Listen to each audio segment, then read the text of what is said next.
This is Slashers, your new favorite. Sorry. Coker. I'm sorry. I had a smoke. Right Anything else, Coker? What's funny is you literally said, you guys' intros are always off the rails. And I just made sure of that on this show. Okay. Well, it could be Oh, and I don't know which one of you was it in the last episode, but stop tapping the mic because you're driving me insane. Okay. Oh, yeah. Every 2 seconds I hear a mic tap and I'm like, what the fuck is it? Okay. Anyways, well, we can leave this in so that they can see my this is Carrie to the Aid to the Rage. Oh. Okay, all right. So I picture Aid at like a party and she starts getting vines up her skin and you're like, you know. I know, don't make me grab the CDs. Okay. This is Slashers, your new favorite podcast about your new favorite horror media. My name is Adrienne, and with me, as always, are my esteemed colleagues, co-hosts, and cohorts, Doug and Coker. Boys, say hello to the mutant goons from beyond. Hey, mutant goons from beyond, we're back. This is a three-person deal here that we haven't had in a while, so it's kind of good to mix things up a bit. It's like a tossed salad. Hello, mutant goons. You guys are going to be in for a fun episode. And Aid, since you want the subject to also be underrated horror, you said Rage Carrie 2, and you want to talk about underrated horror. Yeah, well, okay. So this is like a 2-topic episode. I figured we'd go halfway through with like what we're anticipating for 2022 and sort of talk about what some of the Patreon members and our listeners are anticipating as well. And then we could get into some underrated horror films, because I was literally just watching something the other day and I'm like, nobody fucking ever watches this movie. And it's like literally one of my favorite movies. So I put Rage Carrie 2 on there, but I talk about it all the time. So it's just a caveat. Yes, Rage Carrie 2 is super underrated. Not enough people either have seen it or appreciate it the way that they should. So if you have not seen it, I suggest a revisit for that one. But yeah, so I mean, I figure we could just go around the room and just like, talk about what we're excited for 2022, what's coming up. Like, and it could be any horror media, right? So not just movies, but like TV, video games, music, whatever. Okay, well, I guess I'll go off here. So I looked at Aid's list here because I'm like, what the fuck is coming out in 2022? Because everything's been like delayed. Like if you know what I mean? Like if something was announced in 2021 or when is Morbius going to come out? Like in 2045? That keeps getting pushed back so much. And you know what? I'm just like, yeah, we can do without the Jared Leto. Thank you. So. Yeah, it's fine. But I can tell you one thing I'm most excited for, and it kind of caveats off of the last episode, but they're making a big picture book. Coker, you might know this, but remember that Tales from the Crypt coffee table book they made like back in like the late 90s? Oh, I have it. It's right down there. Yeah, it's like a big Tales from the Crypt book. It has so many pictures and like each episode in there. They're making one for Creepshow 2, the making of Creepshow 2. It's gonna be a big book. Yeah. Ooh. So it's like stills and all this stuff here. So I'm a nerd for Creepshow 2, and that's coming out I think in August. So this is the first time I'm gonna go to like a Barnes and Noble for a bit. So wow. Yeah. Nice. So Doug, any horror movies you're looking forward to this year? Or did you want to say we're kind of curious about the next Texas Chainsaw Massacre, but we're not looking forward to the next Texas Chainsaw Massacre? Well, here's what I'll say. Here's what I'll say about that. Anytime I'm looking forward to a Texas Chainsaw movie, I'm always like spanked in the ass by it. And that's what happens. It's like, you know what? There is no real good Texas Chainsaw movie after. Well, I like the next generation. I like the fourth one, like 1, 2, and 4. Doug, you can bring that back for underrated. The fourth one? Yeah, talk about that one being like an underrated movie to you. Oh, I will. You haven't seen my list, buddy boy. I know. I've got receipts here. Oh, you can't see my receipts. Oh, okay, there you go. But yeah, no. So that's kind of the thing. I am excited for that Texas Chainsaw one. I'll see it, but I'm not holding my breath to it because I know it's probably gonna slap me across the ass with it. That's what always happens with fucking Texas Chainsaw Massacre. I'm not looking forward to it because I read the synopsis and it was all like Leatherface is trying to be a better person. I was like, What the fuck? Yeah, Well- is this Leatherface or Perks of Being a Wallflower too? I don't know. I'm like, is this really what Fede fucking Alvarez wanted? Because if you guys didn't know, they shot another director for this movie, shot about 45 minutes of footage, and Fede hated it and he got fired. And they reshot it all. So there's a lost version of this movie somewhere hidden. Well, yeah, he wrote the screenplay, and it's Fede Alvarez. And if you guys ever Googled him, he is so fucking hot. Hello. But anyway, I don't know. I know that Vlad, one of our Patreon members, was talking about how he was looking forward to it. And I don't know, because I really like what Fede did with the Evil Dead remake. I'll give you that. The Evil Dead remake was really damn good. That is one of my favorite remakes of all time, besides actually the Chainsaw Massacre remake, and also the Hills Have Eyes remake. But Evil Dead is so good, and so I feel like he could probably do this well. I looked at the cast; it's got that crazy chick from Outlander in it, so she's a fucking nutcase. So I'm excited to see her die.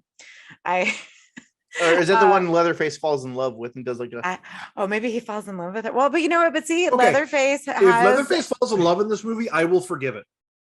Yeah, because remember, he's a big teddy bear. So maybe we're bringing back old Leatherface, right? Like drag queen Leatherface. Mhm. So, I mean, that one could be good. So, I mean, I don't know, any more movies, Doug, before... Well, the Evil Dead Rise, I think that would be a lot of fun because it's funny. I always thought before they even announced that movie, I always thought, wouldn't it be cool if they made like an apartment building version of Evil Dead instead of always taking place in the woods or in the cabin, or made it like what this one is. Yeah, so that's kind of exciting, actually. Guys, I had a list of horror movies I'm looking forward to this year, and Doug, Evil Dead Rise is on my list too.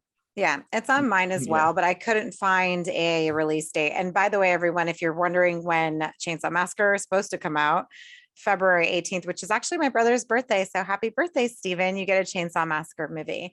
But yeah, and so I couldn't find a date for Evil Dead Rise. So I am not holding my breath for it to come out this year, honestly. I don't know what you guys think. Well, I don't know. I must have been like a little tired because I walked into Walmart the other day. I'm like, is this the new Evil Dead Rise? And I looked at it. And it's Black Friday, but they use the same fucking font as Evil Dead. I'm like, what cheap shit? I saw Bruce Campbell on the cover and I got excited. I'm like, is this it? Direct to DVD?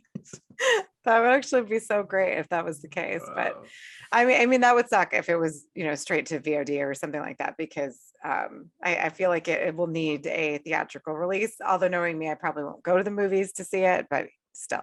Well, you're going to see Scream 5 in theaters, right? I am, which is another one, right? That's on my list too. Yeah, January 14. That just a couple days, I am really excited for Scream 5.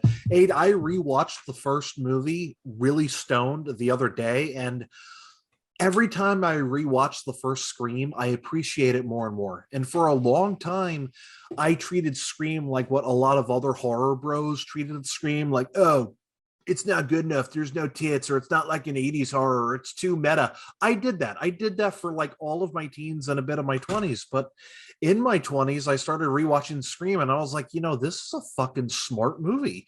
This is a movie that sees the tropes of slasher movies and says, fuck that, especially with Sidney Prescott. She knows she's a final girl, and she chooses to fuck anyways. Yes. And that's another thing too. So Wes Craven did a good job with like sort of, breaking some of the rules with this. And because it's meta and self-aware, I think that it brought like the slasher, it brought a fresh take on the slasher that I think was kind of dwindling because, we were seeing Freddy and Jason sort of dying off, right, in the 90s, and Chucky as well. And so once we have Ghostface, like he's an image. Yeah, he's an image that we're all familiar with. Like we've seen this before, right? It's teenagers, and it's got all of these things, and it's a young, hip cast, right? Like, what I felt like with this when I rewatched the first Scream, it felt very much like a 90s YA novel turned into a teen MTV show turned into a slasher film.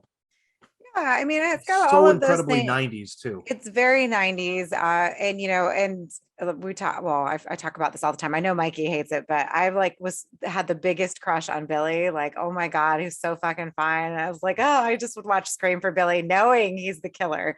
Didn't matter to me. Well, see, the thing with Billy Loomis, I always thought that his hair would poke his eyes. I always thought that bothered me. I'm like, man, that's gonna poke your eye out. Yeah, his hair was just all over the place in that fucking movie.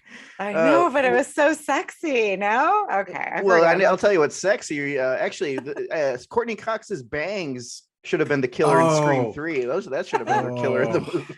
Well, Courtney's over it. She even addressed it online. So, the bangs are an issue. She does not have the bangs, obviously, in the new one. And I also wanted to touch too, because this comes out this week.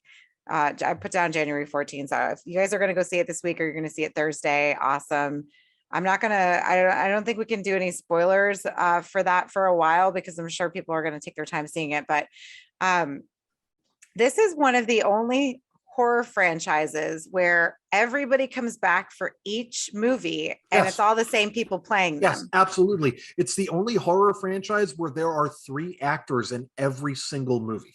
Mm-hmm. So we've got, David Arquette, Courtney Cox, and obviously Nev Campbell. And so I just think it's so great. And it's nostalgic for us because, we grew up as kids watching this because, I was a kid when this came out. I was 90. I was 8 years old when it came out. Yeah. So I was young too when I saw it. And I saw it at home. My parents rented it and I watched it with my cousins while everybody was out. So, and now that we're in our 30s, 25 years later, God. So I'm looking forward to aging gracefully with them as well. So I can't wait till Scream 9 when they're in a retirement home. and the nurse is the ghost face killer. I see the ghost face. You're like, answer me this question. And Nev Campbell's going, huh? Answer me this question. What was that? I used to watch that on DVD. I don't know what a DVD is. Oh my God. I know, that's terrible. So yeah, I think I was reading some things today. I just read a headline from Bloody Disgusting. I tried to stay away from any spoilers, but they had said that it does pay homage and respect to Wes Craven. So I'm really looking forward to it. I hope that it's a little bit, the trailer is super dark. And for this to sort of, Scream sort of turns into a horror comedy, especially by part 3, right? Yeah. So this one looks super dark. I'm actually really excited to see a darker, kind of grittier Scream. So I hope that the tone of the trailer carries through with the film. So that's my only hope. And somebody's got to die. Dewey, take out Dewey. Okay, but Dewey's died like twice already. Yeah, but he's a pro wrestler. He's so high on pain. He literally slashed his fucking throat in the ring. I'm pretty sure Dewey's going to be okay. Well, yeah, if he would just kill him for good once, I think it would be like no. Dewey's the fucking Kenny of that series. We all know that. No, you want to know what? Who's rooting for Dewey to die? His health insurance. Like, come on, you're costing us so much money. Oh my God.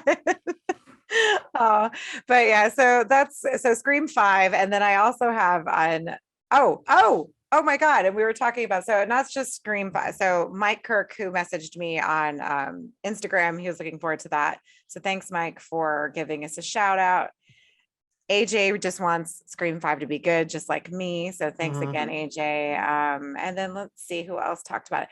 Oh, okay. So another one that's, I think Vlad shared it in the chat today or yesterday was Studio 666. Like, how did I not know that Dave Grohl was making a fucking horror movie? Oh, yeah. The Foo Fighters horror film. I am so excited for that. Like, I'm so here for this. It comes out February 25th. I watched the trailer like 4 times today. I'm so excited. I don't know why. Are you excited or you just think he's attractive? Well, of course, I think Dave Grohl is hot. I love me a good drummer, but that's not the point. And they can finger long. No, and well, whatever. It's gonna it looks really good. It looks really hokey. We've got some good cameos in it. Lionel Richie, Carrie King. And I just think it's a good premise to sort of have this, and they're all playing themselves, and they all seem like pretty decent actors from the trailer. So I don't know. Well, you never know. That's everyone's excited when the Beatles made their movie and they just realized how awful actors the Beatles are. They're like, so what are we gonna you do? I don't know. So we'll see. Hopefully they're good actors and not like the Beatles. Well, yeah, and I don't know if are we allowed to compare the Foo Fighters with the Beatles? Like, is that even allowed? Same difference. It's like Nicki Minaj and Cardi B. Oh my God, no. That was like such blasphemy. Oh my God, Stella turned on the Roomba. Let me just I thought that was mine too. Oh yeah, No, Roomba. yeah. I have the dollar store version, the D-Bot. Me too. Is it the yes? Yeah, that's the same sound. I thought mine was going off here. Well, looks like D-Bot is going off on AIDS thing. But how you doing, Mr. Coker? Are you online there? What? How you doing, boy? I'm high. Thank You're you. high. What was Yeah, it? high. Indica, sativa, hybrid? It was a hybrid. Yeah, it was a hybrid. Okay, Yeah. well, no, I was gonna say you're dozing in and off, and there looks like you're blowing Casper. I think so. But Casper's got a little dick, so I haven't been dozing off too bad. Oh, so it's an innie, not an outie. Yeah, Casper's not that Okay. impressive. So Sorry, guys. Oh, no problem. Hopefully, you didn't say anything too shitty about me while I was gone. No, we were talking about ghost cum. yeah. Oh, God. Good thing I wasn't here for that. But okay, so where were we? Oh, so Studio 666. I don't know. I'm excited about it. I don't know how you guys feel, but I'm very see it about it. I mean, what was that movie that Veronica? What wasn't that was Danzig? Oh, the Danzig movie. Yeah, that I didn't see that movie, but I know like it seems like musicians are like we got to start making horror movies. well, I think Veronica is like, I think he's taking it seriously. I haven't seen it. And, I don't like Jake's going to kill me, but Danzig, whatever. Not like, I don't care. But and a good thing Jake isn't here to hear that. I'm on Jake's side. I was pearl clutching when you said Danzig, whatever. I was like, okay. Doesn't Jake have a Danzig tattoo too? I think he does. Yeah, he's a Misfits tattoo or something. Well, whatever. Anyways, well, it's Jake's fault. Oh, he doesn't want. Bleh.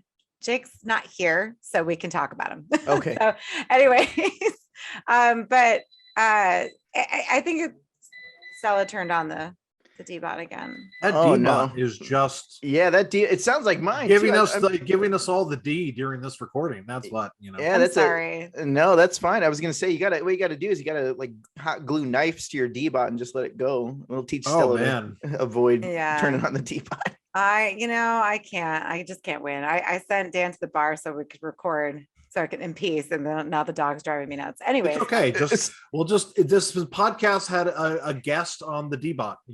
So we're just gonna say guest the D-Bot. So yeah. So when you send Dan to go to the bar, like every time we record it, or does the bartender you just say so the usual Dan? Yeah. Well, he goes down there anyway. Like I don't really need I just tell him what I'm doing, and he's like, "All right, I'll be a takes." I'm like, "Okay, bye." Like podcast martini. Yeah, well, I know, right? But I'll edit all this shit out. So, anyways, we'll back to the list. So yeah, I mean, I tried to go through the year, and I didn't want to talk about Morbius because I don't like the fact that he has a CGI face. Like that's so fucking lame. Also, can I be honest? Who is asking for Spider-Man villain movies? Because Marvel is doing what Marvel does, and they're making money. So I don't fault them for that. And I love Jared Leto. Like I love him, but I'm done. Like, and if he's in one more movie where they make him look like shit, I'm just gonna hang up the towel. Like I can't do it. Like he had a big old gut and like missing hair, and that HBO Max movie, I can't even think of it now. House of Gucci. No. No, that's you're thinking of House of Gordo. House of Gordo with Jared Leto.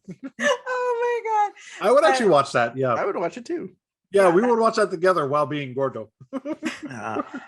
So, and then the last one I just wanted to touch on, it comes out early 2022. The D-Bot. Hey, and we got a new contestant here, Mr. D-Bot. Welcome. What do you think about the show? Beep, beep, beep. Hey, there you go. See, this D-Bot's talking nostalgia. Well, because with Stella, what she does is she kicks it and then she chases it. That's her thing.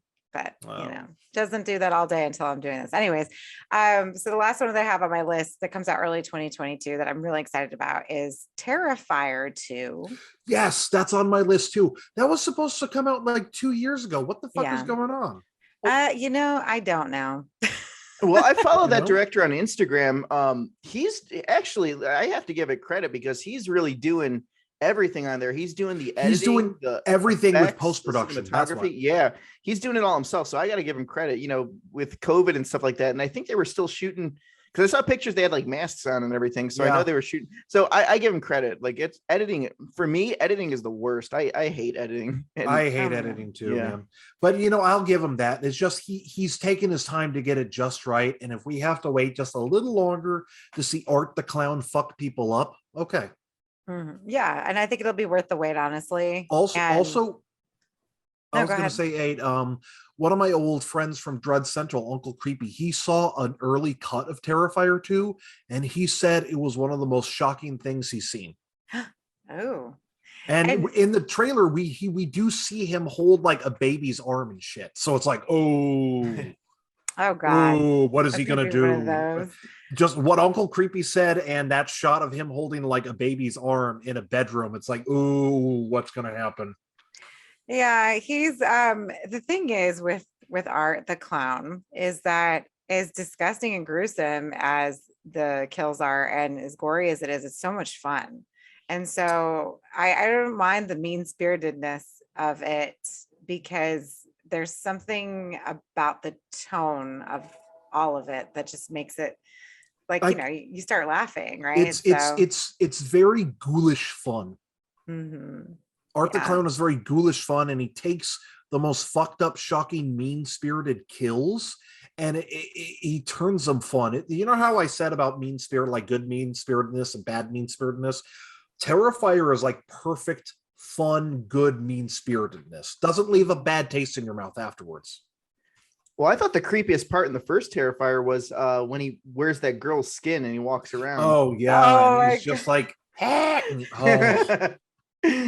Yeah, see that was that part, and then the ending too when they're in the fucking morgue. So Terrifier is great, and the thing is, I held off on seeing it because I thought it was that All Hallows Eve, which I watched. I'm like, who's fanning their nuts to this? And then I watched Terrifier. I'm like, oh, this is actually pretty good. I liked All Hallows Eve. You didn't like it? He's creepy. I think I watched one of them on this is back when I used to watch Netflix on the Nintendo Wii. You remember that? Oh wow. So it was a while ago.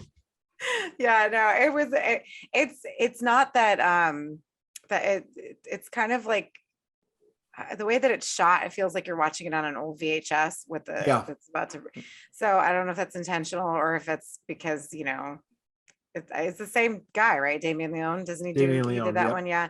So whatever, but just the image of Art the Clown when they did show him in various things, like he was fucking scary. Like I remember thinking like I was like I had like I was afraid to go to sleep that night, right? Like because I was like, oh my God, I kept thinking of his face like peeking out around the corner. I'm like, So I was really pleasantly surprised that Terrifier had more of a fun, like kind of, because I feel like All Hallows Eve is not as fun. I don't know.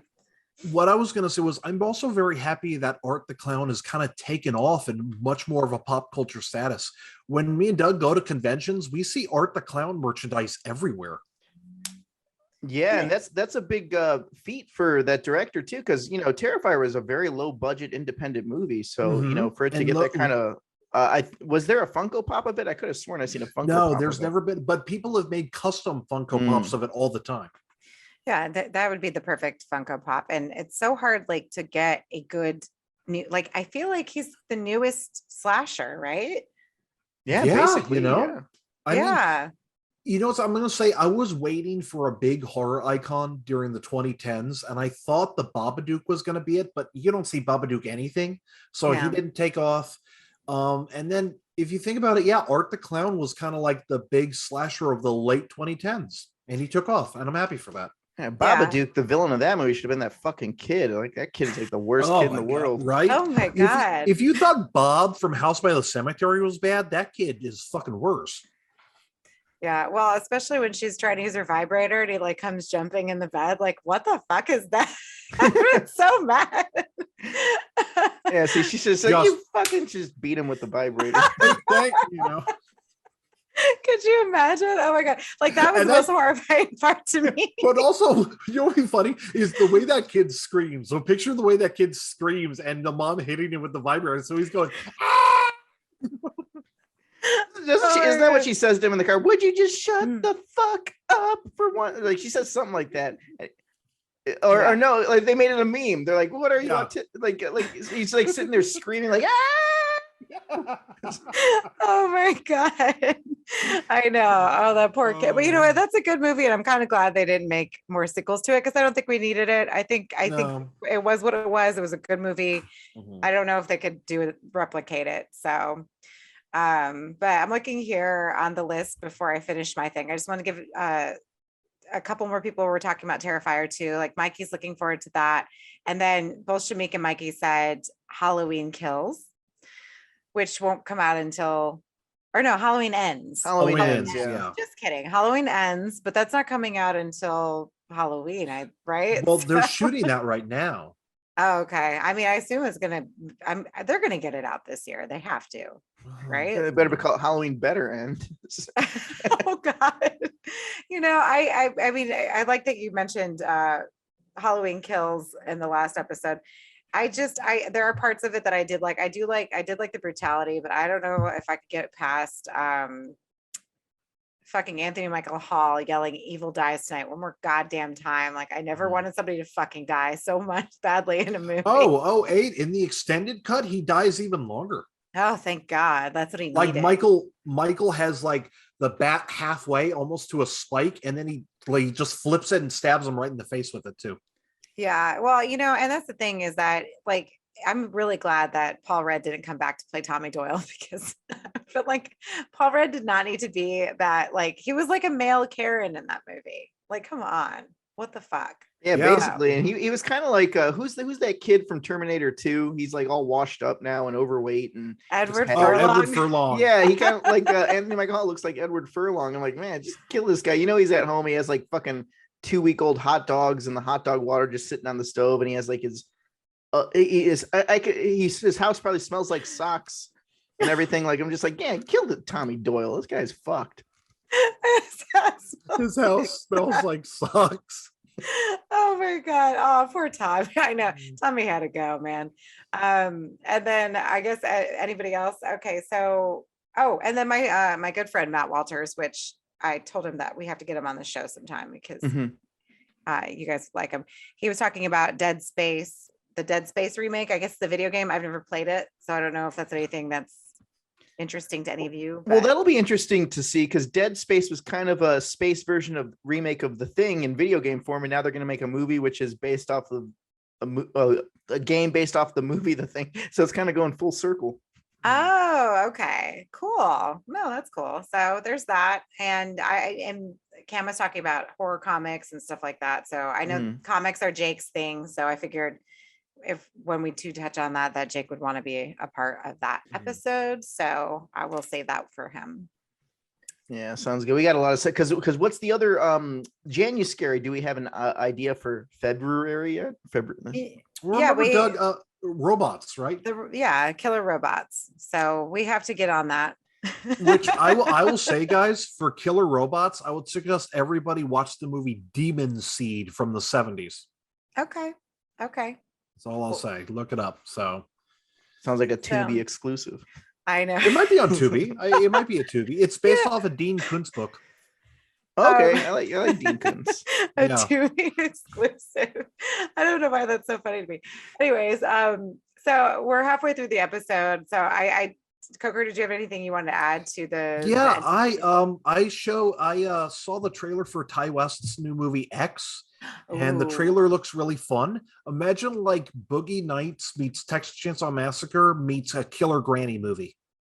Yeah, what's the one where the grandparents were crazy? I think it was an M. Night Shyamalan movie. Oh, The Visit. The Visit. Yeah, that's what it sort of kind of reminded me of too. I mean, a little bit of that. The dirty diaper in the kid's face. Remember the shitty diaper? Oh God. Yeah, but see, the thing is, the visit ruined it all for me because I knew as soon as they said, "Oh, we have nail polish on our laptop camera," I'm like, oh, "Okay, these grandparents are bad." So M. Night Shyamalan, ding dong, you gotta start writing these better. Oh, one more movie I'm looking forward to this year is Ari Aster's third movie, Disappointments Boulevard. Oh, okay. So Which it has Joaquin Phoenix and Meryl Streep in it, and he described it as a nightmare comedy. That's exciting. Right? I know. So that's a good cast. I loved Hereditary. Doug loved Midsummer. So we're both going to be excited for whatever this jaunt is going to be. Mm-hmm. Yeah, I'm looking forward to Ari Aster. Even his fucking short film. Have you seen his No, short but films? I've heard it's fucked up, dude. Yeah, I watched him like, man, this should be a movie. This grossed me out. Wow. Is it about like a son like molesting his father or something? Yeah. Oh. His son's like he's turning his dad into a cuck. Oh man. Oh my god. He's like an adult, and he's like, Dad, come scrub my bath and suck my dick. And the dad's like, Jesus. I'm afraid of my son. And it's shocking. That's an Ari Aster film? Yeah, and then it's a short film. And then they have like this wedding scene, and the mom, the son's getting married to this girl, and then the mom like kind of peeps through the hole, and she's like, "Oh, my son and my husband are so good. He's helping him tie his tie." And she looks in the hole, and the dad's sucking the son's dick. He's like the son's forcing him to. So it's a graphic movie. Oh my god! What? I want to watch this right after this recording. Yeah, it's something about the Robinsons. I think that's what it's called. It's on YouTube. It's really good. It's 30 minutes. Oh my god. Okay. Well, Jesus Christ. Okay. Yeah. So, and X is an A24 film, by the way. So, yeah, so there you go. You smell the I should be wearing my hipster beanie and yes, my record player is on full blast in 34 speed. You know what's fucking crazy, Doug? Last year when I got really fucking high to The Green Knight in the theater, I looked around and there were 3 fucking dudes in beanies. Oh yeah, the Green Knight, more like the Brown Knight. Oh, the Green Knight, you got high, so it is the Green Knight. Yeah, that's why I got super fucking high, so, but it was an A24 film, and I looked around and there were 3 other dudes like in beanies, and I could tell like half the audience was stoned with me, and I was just like, Well, there you go. You had some buddies in there, beanie or no beanie. Yeah. Okay. So, those are some really good titles. I'm really looking forward to them. I hope that all of these movies come out this year. They say they will. We'll see. That's if Omicron has anything to say, or Omicron. Sorry. Omicron. Dr. Fauci's gonna come through my window and say you said it wrong. It's Omicron, not Omnicron, you fucking bastard.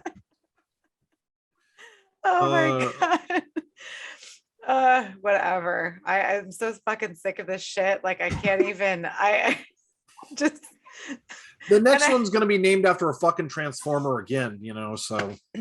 Well, I still haven't even gotten it yet. And so like, I'm just waiting for it to come for me. I haven't gotten it either. I'm like, I don't want to say anything and like jinx the universe, so I'm not saying shit. So yeah, well, I've already said that I haven't gotten it yet. So at this point, if it comes, it comes. Whatever. Yeah, I haven't gotten. I feel like what movie was that? Was that I know what you did last summer where she's like, what do you want? What do you want? Oh god. What? Like who thought that was such a good idea? Oh, Kevin Williamson. Bless his heart. I love him, but I hate that movie. Okay, supposedly. So I watched it last year, Aid. It fucking sucks. I thought it was gonna get better. No, it was like this one fucking sucks. Although I have to give that movie one credit. In the beginning, Jennifer Love Hewitt, the virginal brunette final girl, she gives it up in the beginning. And I was like, did Kevin Williamson just like final girls fucking, Yeah. Well, and that's the thing too, is that the wrong people died in that movie. Like Sarah Michelle Gellar, Ryan Phillippe, their characters were way more interesting than Julie and Ray. And I don't know why I remember their names in the film, even though I love Freddie Prinze Jr. They had to go. Like they were so fucking boring. They were sad. Who cares? Blah, blah, blah, die. But no, anyway, so there's that.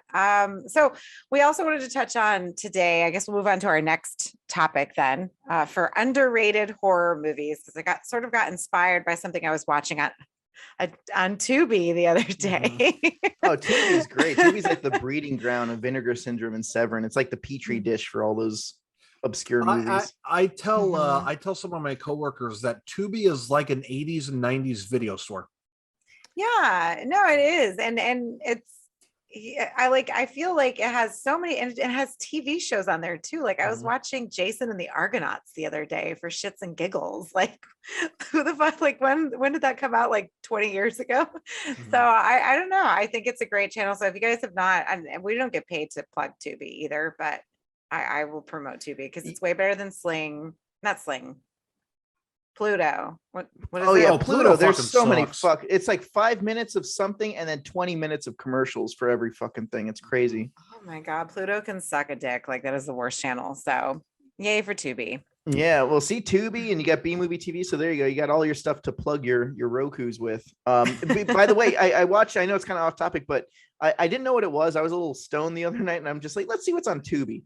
And I watched this show called The Freak Bros, and it's a cartoon and it's only on Tubi. And it's, I guess it's based off like a 70s kind of like Fritz the Cat. And I watched it. I'm like, oh, this looks stupid. And it's hilarious. I'm like, wow, this is really funny. Coker, you'd like it. I think you'd appreciate it. I've seen the trailer for it. There's a lot of like 70s pothead jokes in it. Yeah, they get so stoned, they put LSD in their pot brownies and they get in a 50-year coma and they wake up and they're in 2020. It's really funny.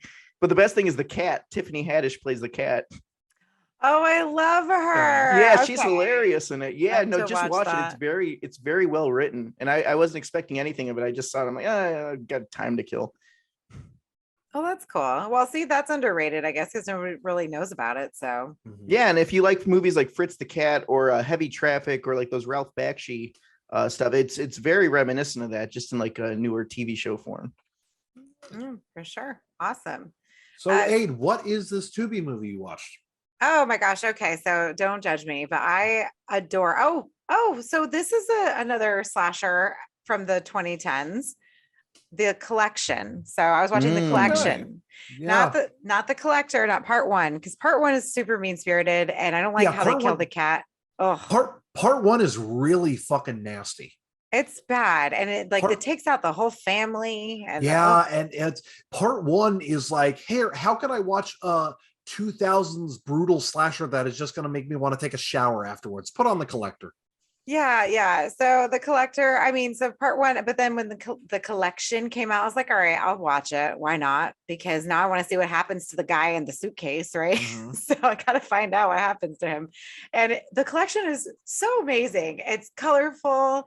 It's like fun. It's so gory and gross. Like it's like the beginning where he takes out the entire fucking rave and like just mows them all down. There's body parts everywhere, and fingers flying. The Collection is very much that feeling of Aliens versus Alien, where it's just fun, action-packed, moves like a roller coaster. That's the difference with The Collection and The Collector.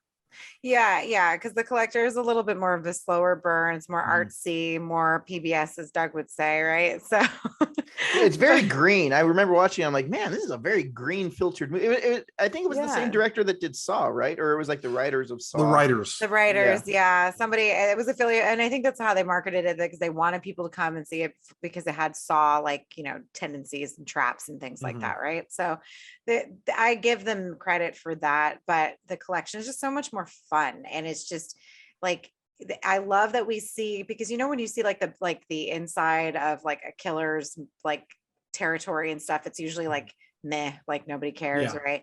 But you go into his sadistic little area, and he's got all of these crackhead like people that he like, they're like his mutants that he collects, and like he pumps them full of drugs, and they like sort of guard his house, right? And then like he's got all of these crazy traps inside the house, and like body parts and things, and like it's just so fucking cool. Like it's interesting. Well, they're supposed to be doing a part 3. That's supposed to come out last year, I thought. So I hear no guys, sadly I hear they were only able to shoot like 40 minutes of part 3.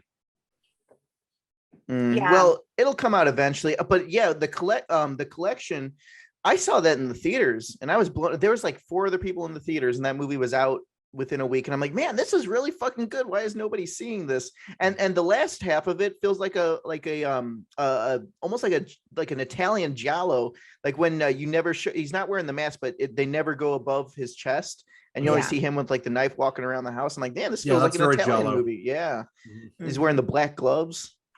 Yeah, and he's an entomologist, which is where he gets all his little bugs, right? So it's very like he's a very, multifaceted killer.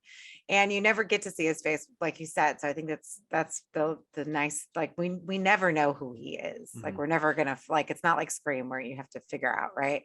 And that came out in 2012. So I really think that it was super underrated. I don't think enough people have seen it. If you guys haven't seen it, are listening, it's on Tubi right now. Stop everything you're doing and watching it. Like I guarantee you will love this movie. Like it has everything. So it's a fun time. Yeah, and it's a high kill count too for you gore very hounds. high kill count. Yeah, the beginning, like when they're getting crushed and you just got to watch it. You'll sit down, you'll fan your nuts to it. Trust me, I did.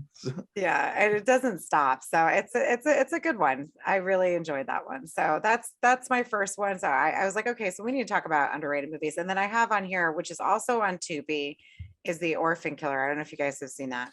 I saw Orphan Killer. Yeah, I watch it every year. I have it. A guy I dated years, like 10 something. I don't know. I can't barely dated him, but he used to do horror conventions and he was like agents for different actors and stuff. And every time he'd come back, he'd bring me all this shit. And Orphan Killer was one of them. And I was like, okay, this looks like a little shitty indie film, whatever. And I watched it. I'm like, oh my God, this is the best fucking movie I've ever seen. I don't know what it is. I love the gore. I mean, it's a little cheesy, but it's a really good independent film. And I follow the actress of that movie, Diane Foster, on Instagram now. And she's so awesome. And she's like always doing stuff. So if you guys don't follow her, I highly recommend following her page. But yeah, no, I think that it's a little mean spirited, but it's got such a good ending. Like I really love the ending to this film, and I love the fact that it opens up with a cover. Oh, and there's our introduction to D-Bot. Welcome back to the show, Mr. D-Bot. Take a seat. You need a charge. Sit your ass down. You need to. I know. Well, you want to know? It's funny you mentioned Orphan Killer. I'm like, that movie sounds familiar. I'm looking at it right now. I worked with the director before on a different project, Matt Farnsworth. Oh yeah, he is so cute. Oh my gosh, you worked with him? Yeah, I think there was like a project with something with special effects with Joe Castro. This was years ago. This was before I moved to Ohio. Oh wow. Okay. So yeah, like I mean, if you haven't seen it, check it out. It's on Tubi right now. Like when I saw it on Tubi the other day, I was like, what the fuck is this movie? Because I didn't think anybody else knew about it, but apparently Tubi does. Yeah. Okay. So this wasn't the one I worked on with Joe Castro, but I worked with him on something else. I don't know. It was like a short film or something. I don't know. That was back in my college days. I can't remember what the name of it was. I'll have to look it up. But yeah, you got my memories flowing. I'm like, man, it's a fucking small world. That is a small world. Like, and then we found each other, and we're on like two sides of the country. That is so awesome. So very cool. So yeah, that's it. And then obviously Rage Carry 2 made the list, but which honestly, I feel like people don't talk about Rage Carry 2 enough. Like that's another underrated 90s horror movie that still hasn't been reappraised by the horror community. I don't see anybody talking about it. Well, I think a lot of people get turned off by it. I've heard a lot of people say like, oh, Carrie 2. No, you can't. I kind of grew up with that mentality of hearing like, oh, Carrie 2, that sucks because it's a sequel to the Carrie. I'm like, well, you give it a chance. So that's what I think a lot of people's mentalities are when they see it. Yeah, I mean, it's on Tubi. I talk about it all the fucking time. I'm literally the only person who ever talks about it. So I know everybody's tired of hearing me gush about it, but honestly, like it is a really good movie for a sequel, and for the fact that it's 99 it came out in, right? Yeah, I think 99. Oh, it was late 90s. You can tell it was definitely late 90s. It was definitely a late 90s movie. Yeah, you can smell the zebra bubble gum and the iced hair tips and the Zima. They're drinking Zimas. Zima. Oh my God. But I mean, like I said, it's good. It's very 90s. It's very nostalgic. And I like what they do with it. It's got some good kills. So, I mean, there's some fun kills in it. Yeah. Yeah, I You mean, know what, as a kid, when I saw that movie, I was expecting the teacher who's there for her to live throughout the whole thing, like in the first, and then right when she gets to the party, it just right through her fucking face. And it was a kid, I was like, whoa, it's good, it has some good little fucked up twists in it too.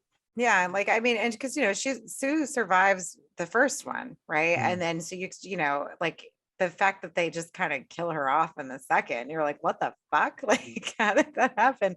And it's sad. It's really sad. And I think with Carrie, characters like that, while they lose their shit and they do all these horrific things, like I think that both Carrie and Rachel are justified in their actions 100%. So Yeah, those it's fucking both those people movies. deserved it. Yeah, both those movies, you're like, good for her at the end. Exactly. So that's my list. I don't know what you guys want to talk. I mean, we can start with Doug. Yeah, Doug, because I'm gonna go on like a 10-minute spiel about a Friday the 13th movie, but Doug, I want you to start with your I know underrated that is movies. Mr. Melty Head Jason.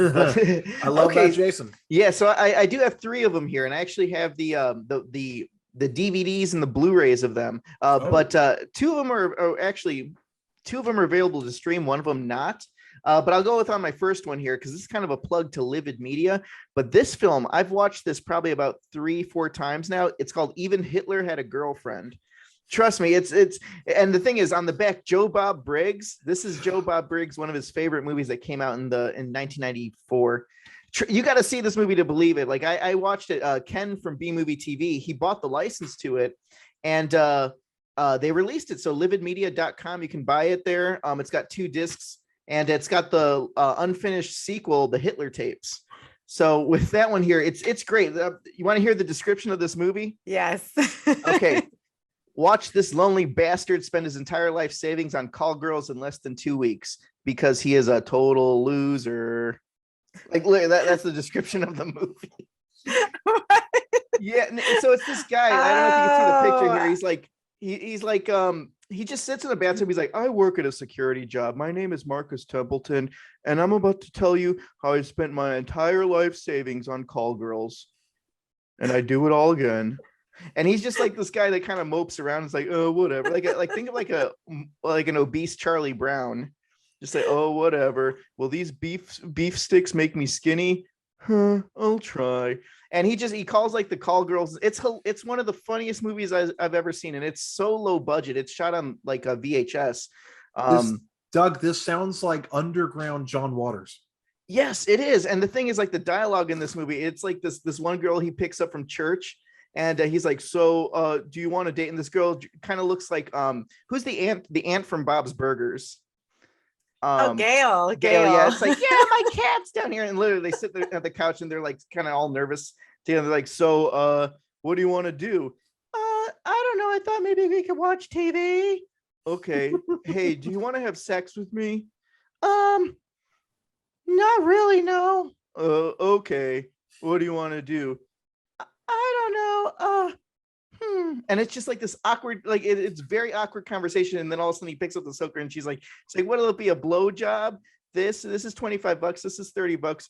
Well, all I have is $5. Well, you're not gonna get it from me, honey. Well, what if you'd like just touch it? Then that's $10. Okay, what if you look at it? Can I get a discount or something? Like, it's just like stupid dialogue like that. It's fucking hilarious. And trust me, for you people that are looking for like the perfect B movie to watch and just like laugh your asses off, like whether you're stoned, drunk, or just in a normal state of mind, it's fucking funny. And I pay homage to this in the new movie that we're doing, Trash Juice. So there's a character that's kind of similar to the Marcus Templeton character, but it's kind of sad because the director, once Ken bought the rights to it and they got this official release, I guess I could say it, right? Yeah, the director shot himself. So he's no longer with us, unfortunately. But I guess yeah. So after this, which is kind of scary. Shocking ending, Doug.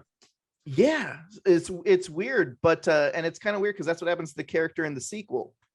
So art kind of imitates life. Oh my God, that's God, dark. Doug. Fuck, I know it's dark. It's dark, but it's also goes for a full circle. It's well, I mean, if you think about it, you're kind of being kind plugging this movie. Yeah, I just want people to see it, like pay homage to it. I mean, if you're dead, don't you want people to kind of see your art and kind of live on from that? Yeah. Okay, and then I got two other ones here, so I'll go real quick here for you. This one I've talked about it enough on the podcast here before, but I figured I might say it. The Untold You love Story. this movie, dude. Oh, I fucking love this movie, and the reason I bring up the Untold Story is because it's available on Tubi. And when I watched this movie, in fact, I was on set doing that Let's Stop at the Morgue movie with Sam Hell, and Stephen Byro was there doing the camera, and he's the guy that runs Unearthed Films. And he was telling me about this movie. I'm like, oh yeah, I'll get the Untold Story. He's like, oh, it's a Category 3 Hong Kong film. We just released it, the 4K restoration. So I bought this movie, and I didn't know much about it. I mean, I knew what Category 3 was and stuff, but I'm not even kidding you. I wasn't drunk. I wasn't high. I watched this movie, and I was literally like, holy fucking shit. And the thing is, it's not like your Serbian films, or it's not like those extreme shocking movies. It's just it's a very well-made movie. And the crazy thing, it's a true story. So it's just, you got to see this movie. I don't even want to explain it to you that much, but it's based on a true story in Hong Kong. And it's filmed very much like it's filmed very well. So you wouldn't expect the things that you'd expect in the film. And this is the nastiest, well, he's in another movie, but this is just the most vile character in any movie I've ever seen. I think when I posted, I said, this is the meanest fucking movie I've ever seen. And it's not marketed that way. So it's not marketed like something like, when you watch like a movie like a Serbian film or Human Centipede 2, they're like, oh, it's so shocking, oh, this and that. This movie doesn't do that. It's just like, oh, here you go.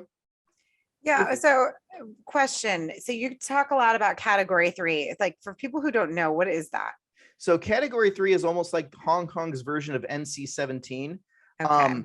And Herman Yao, and there's quite a few. I noticed they're getting releases now from like Vinegar Syndrome and Massacre Video. They're kind of picking up these Category 3 Hong Kong films that have been unavailable for the longest time over in America, or the BBFC would always censor them. Now that they're in the States. Doug, there's a Hong Kong Category 3 crime movie that's super fucked up that still hasn't made it to the States, called Run and Kill. Mm-hmm. Run and Kill, yeah, dude. Run and Kill is basically a guy accidentally hires a hitman to kill his wife and then regrets it. And then the hitman comes after the rest of the guy's family. And I shit you not, like, little kids are burnt to death and shit in the movie. Yeah, it's definitely Category 3 stuff there. Hey, but Hong Kong doesn't Category give a 3 fuck. movies go fucking hard.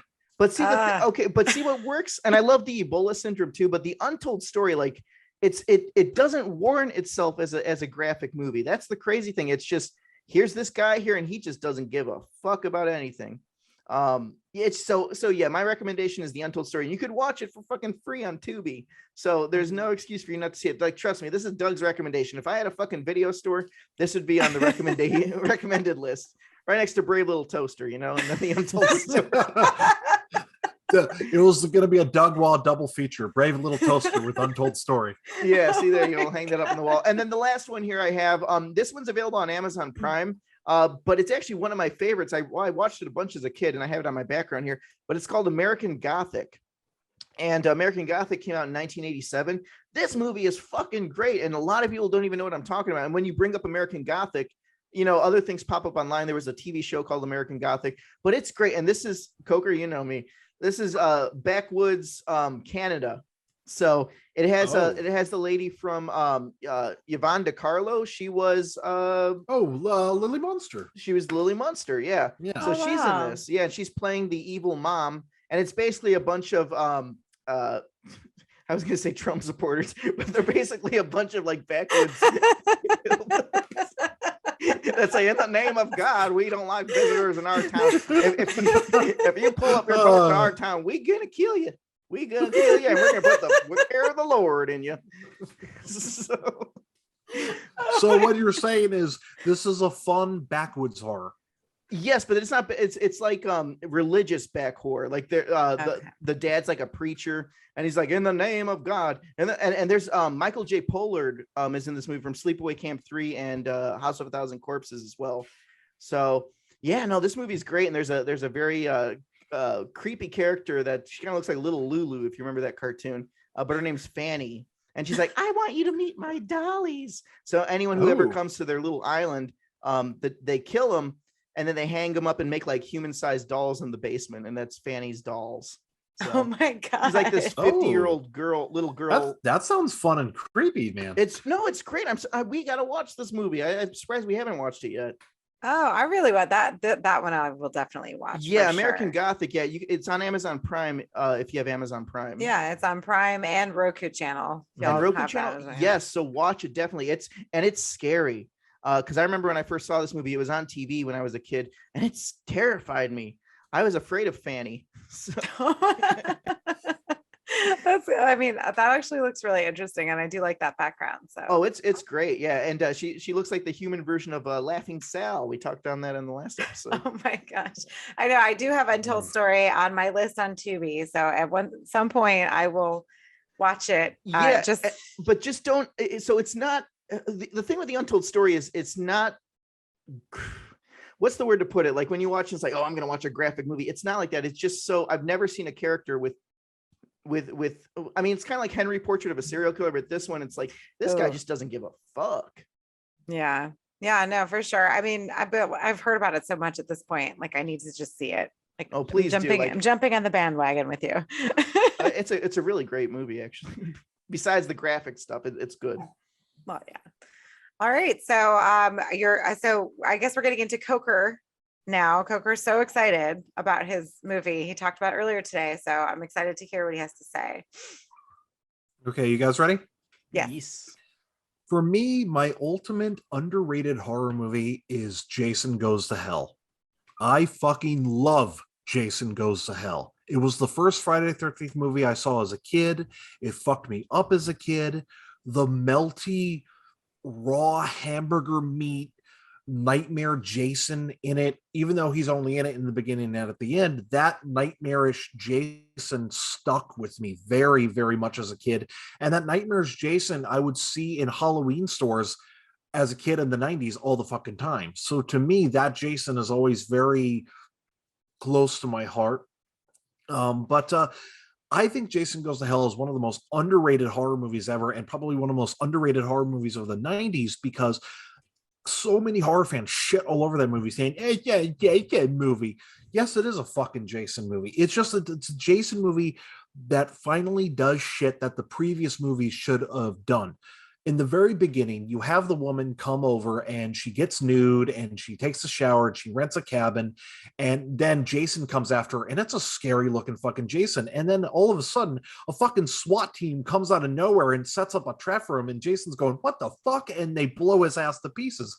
And you're thinking to yourself, whoa, what the fuck? They literally used slasher movie setups to trap Jason. And it's like, in this, it's 9 movies into the franchise, and finally the government kind of finally takes notice to Jason and does something about Jason. And it's like, yeah, that should have happened a few other movies ago, but so Jason's kind of like global warming. They realize, I'm like, oh well, 9 years later we should have got that taken care of that. Jason is global warming, and, he's a metaphor. Jason Goes to Hell. Yeah.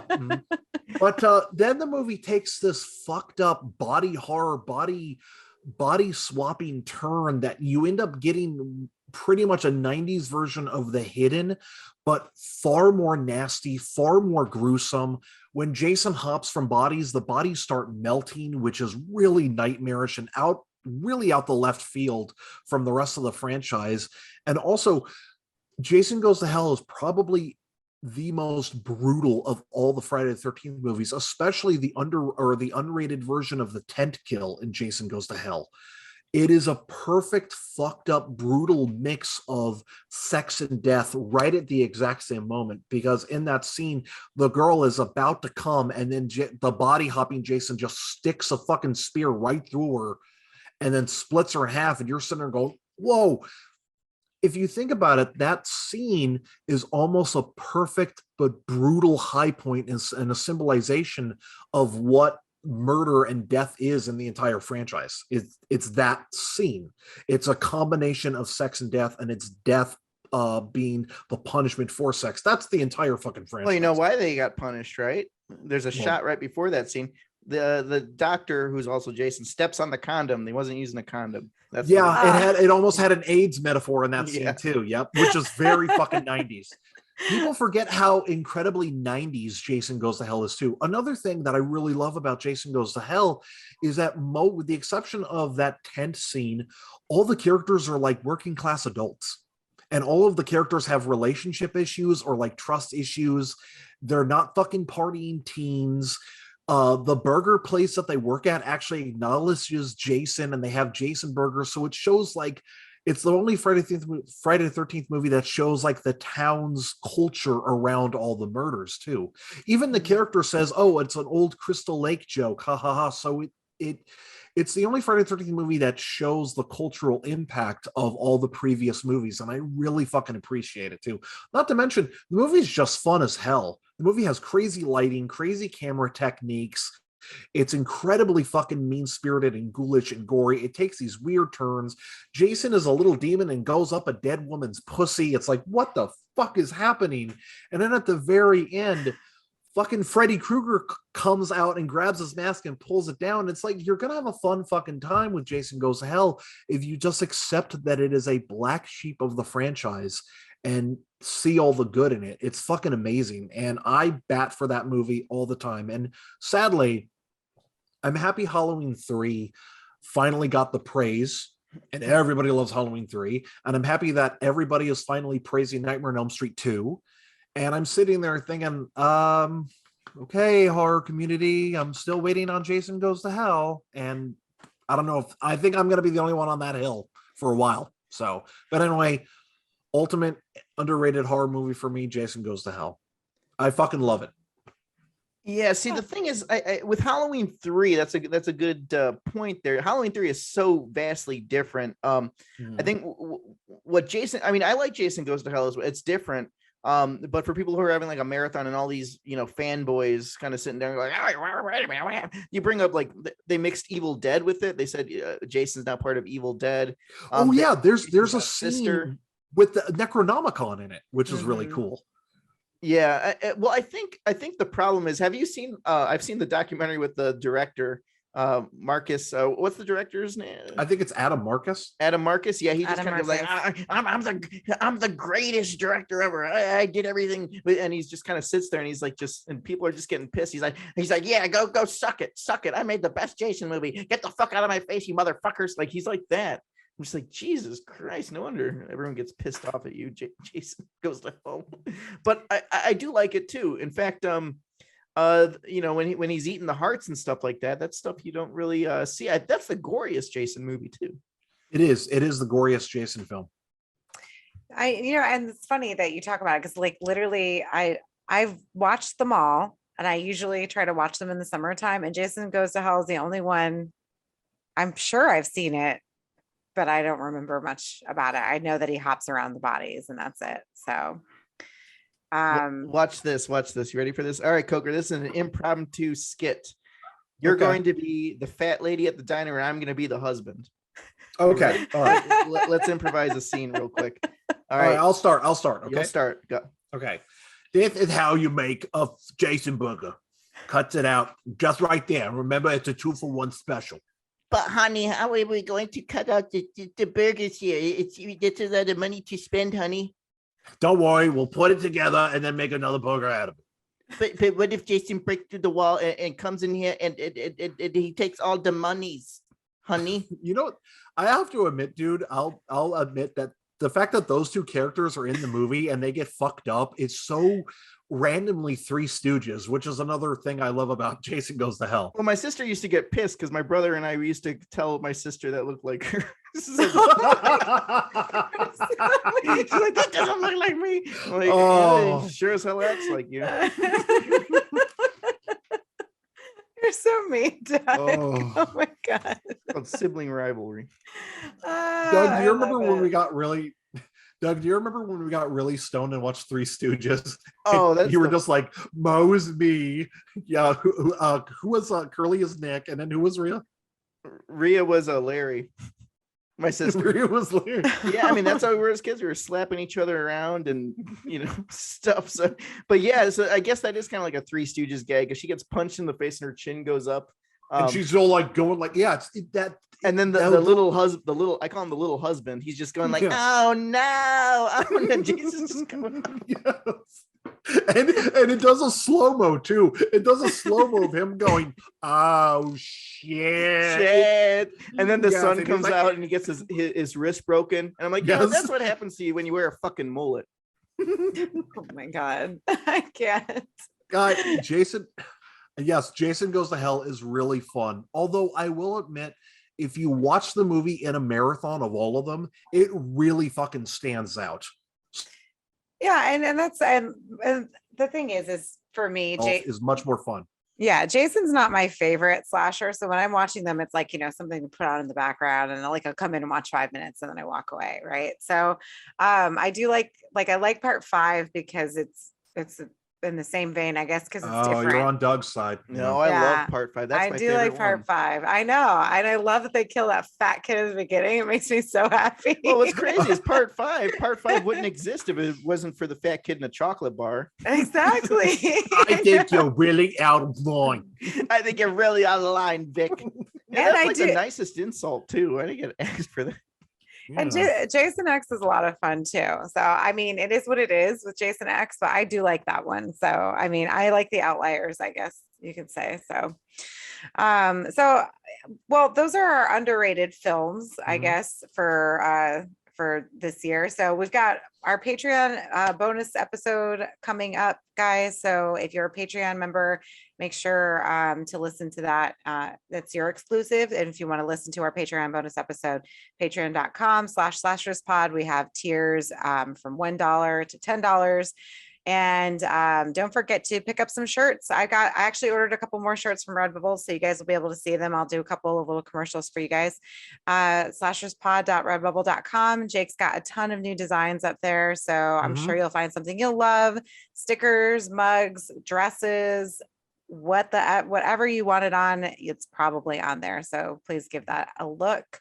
So Doug, what is going on with B Movie TV? Yes, so we got some new things lined up for B Movie TV. Yahira does Saturday Night Tears when they're not playing Jake's episodes. So, and then of course, we're working on there too. Aid, Coker, you guys are we'll get you guys into like little cameo scenes because it's a green screen public access bonanza. I'm really excited for it, dude. Yeah, it's gonna air on Sundays. We're still working on the first episode, but it's Gory Coleman's Fist Fucking Cinema Jamboree. It's gonna be Sundays at 10 p.m. on B Movie TV on Roku.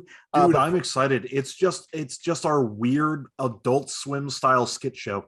Yeah, so we got a lot of stuff shot for that already, and I got my brother in there. He's playing a woman. So yeah, and then we got used sleazy car salesman, and we got it's a lot of fun. We got puppets, we got animation, we got bad green screen. And then Friday Night Action, we actually when this comes out, it'll be the following week. But I just filmed a new episode. And this one's in memory of Fred Edelman. So if you guys are familiar with Fred Edelman, he wrote a bunch of reviews. And he did a bunch of books back in like the 80s and 90s. Like, remember like those Macabro books, like wherever you wanted to find like obscure movies or just like reviews and stuff, they get like big catalogs and stuff. Yeah. So Fred recently passed away a few days ago. So, this episode's in memory of him. Well, that's Friday at 8 p.m. on B Movie TV on Roku. So Friday Night Action. And the movie's pretty good too. So that's the new episode that's playing. And what else do we have here? Yeah, so that's that on my end here. We're also filming like Father Like Daughter for Ken Brewer, who runs the B Movie TV. He's making that movie, and then we're filming Trash Juice, and Coker is going to be in there soon. We're going to get Aid in there. I want you to play a news reporter, Aid. That's what I want you to do. And then Jake has become a second unit director, so he's going to be directing some scenes, basically doing some like After Effects and things like that. And Mr. Mikey, you are in there as well too. So congratulations on that. I'm looking forward to directing both of you guys. Oh, that's exciting. I know. And Jake is still with us, everyone. I know he's been missing it for a few episodes, but he's still with us. So hopefully we can get him on the Patreon episode and you guys can hear him then. All right, Mr. Coke. Coker, we're waiting for your shameless plugs. No, not a whole lot of plugs this time, guys. I'm all right, Okay. It's like the plugs. Nah, it's like I'm all right. I'm not gonna get in this one. Sorry, guys. So. Okay. All right. Well, I had a really good time with you guys tonight. I'm so glad we got to do it with the three of us. Because I feel like our schedule's been so crazy, it's been hard to record together. But I'm glad that we got to do this tonight. Well, for me, it's nighttime. For you guys, it's still like dinner time, I guess. So it's dark outside. It's fucking night. It's already dark. Yeah. Oh, okay. Well, all right. Well, on behalf of Doug and Coker, this is Abe saying goodbye and good die.